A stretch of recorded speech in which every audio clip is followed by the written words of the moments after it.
Quand on pense à Elon Musk, on voit souvent des entreprises séparées, des autos, des fusées, des puces pour le cerveau, mais en fait, c'est pas ça du tout. Imaginez plutôt un immense casse-tête. Chaque pièce, l'IA, les robots, Neuralink, SpaceX, est conçue pour s'emboîter parfaitement avec les autres. Et là, le punch, c'est que toutes ces pièces sont sur le point de s'assembler. Un tsunami technologique supersonique. Wow! L'image est forte, hein? C'est pas juste une grosse vague qui s'en vient, c'est une vague qui arrive plus vite que le son, plus vite qu'on a le temps de réagir. Et le point le plus important, c'est que ce n'est pas de la science-fiction lointaine, c'est une transformation qui est déjà en marche. Et ce tsunami-là, il a un point d'impact, une date bien précise, 2026. C'est identifié comme l'année charnière. L'année où 4 forces absolument monumentales, l'intelligence artificielle, la robotique, la neurotechnologie et l'exploration spatiale, devraient entrer en collision, fusionner et commencer à redéfinir ce que ça veut dire être un humain. Bon, OK. Mais qu'est-ce qui met le feu aux poudres? C'est quoi le moteur derrière tout ça? Eh bien, tout commence avec une seule étincelle, la création, qu'on dit imminente, d'une intelligence artificielle générale, l'IAG. La singularité technologique, ça sonne complexe, mais l'idée est assez simple et assez vertigineuse. Imaginez un point de non-retour qui pourrait arriver aussi vite qu'en 2030, où l'IA n'est pas juste plus intelligente qu'une personne, mais plus intelligente que tous les humains mis ensemble. Pensez-y 2 secondes. C'est un changement de ligue complet pour notre civilisation. Regardez-moi cette accélération. C'est juste fou. En l'espace de quelques mois, le modèle d'IA Grok est supposé faire un saut de géant.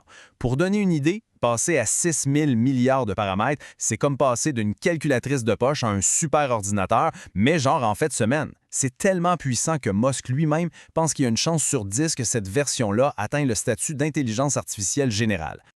Alors là, on a une super intelligence, un cerveau numérique incroyable. Mais un cerveau tout seul dans le cloud, ça ne peut pas faire grand-chose dans le monde physique.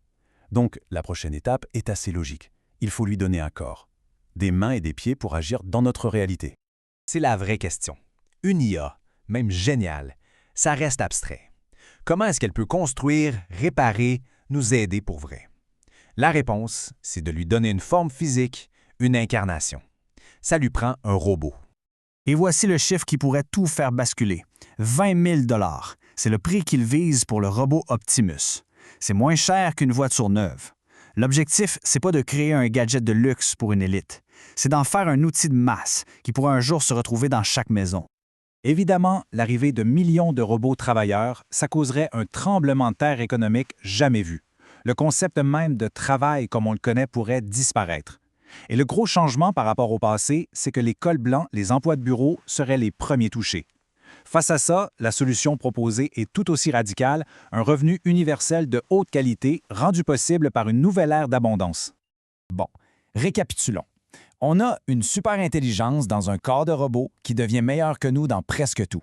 La question qui tue, c'est on devient quoi, nous, les humains, là-dedans? C'est là qu'arrive la 3e pièce du casse-tête. Et celle-là, elle est, disons, audacieuse. Il s'agit de fusionner avec la machine. La question est posée de façon directe, un peu brutale.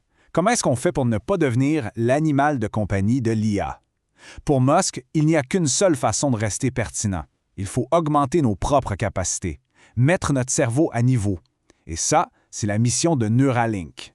Bien sûr, ça commence pas avec des humains augmentés. Ça commence avec le côté médical. Rendre la vue aux aveugles, la mobilité aux paralysés, des applications qui sont déjà en développement. Mais l'objectif pour 2026, c'est de transformer cette implantation en une procédure de routine, qu'elle devienne aussi simple et accessible qu'une chirurgie des yeux au laser. Mais la vision à long terme, c'est vraiment la fusion. Une symbiose entre la conscience humaine et l'intelligence artificielle. Pensez-y, un accès instantané à toute la connaissance humaine. La capacité de communiquer des pensées complexes sans dire un mot. Ce n'est rien de moins qu'une mise à jour de la cognition humaine. Alors, une humanité augmentée, libérée de la nécessité de travailler, qu'est-ce qu'elle fait de son temps et de son énergie? Selon cette vision, elle se tourne vers le haut, vers les étoiles. Elle se donne un nouvel objectif, devenir une espèce multiplanétaire. Et l'objectif est absolument stupéfiant. 1 million. Établir une ville autosuffisante d'1 million de personnes sur Mars. On ne parle plus d'envoyer quelques astronautes planter un drapeau. On parle de construire une nouvelle branche de la civilisation sur une autre planète. Un projet d'ingénierie à une échelle cosmique. C'est un beau rêve, mais comment on rend ça possible financièrement?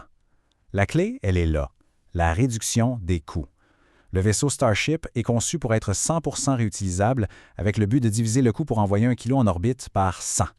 C'est ce qui fait passer une ville sur Mars du domaine de la science-fiction à celui d'un projet réalisable.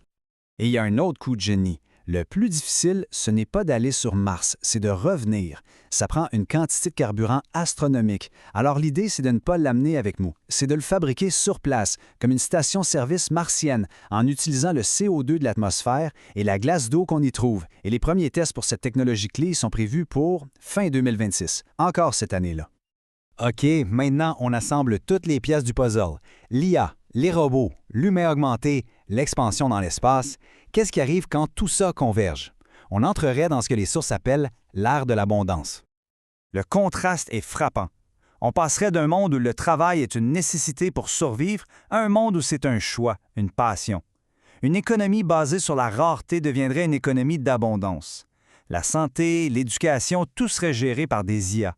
C'est une réécriture complète du système d'exploitation de notre société. Et tout ça, ça nous laisse avec une question fondamentale, peut-être la plus importante de toutes. Quand l'abondance matérielle est assurée et que le travail devient optionnel, qu'est-ce qui nous pousse à nous lever le matin? Qu'est-ce qui donne un sens à la vie? C'est peut-être ça le plus grand défi de ce futur. La question n'est plus technologique, elle devient philosophique. Et c'est là-dessus que se termine cette exploration.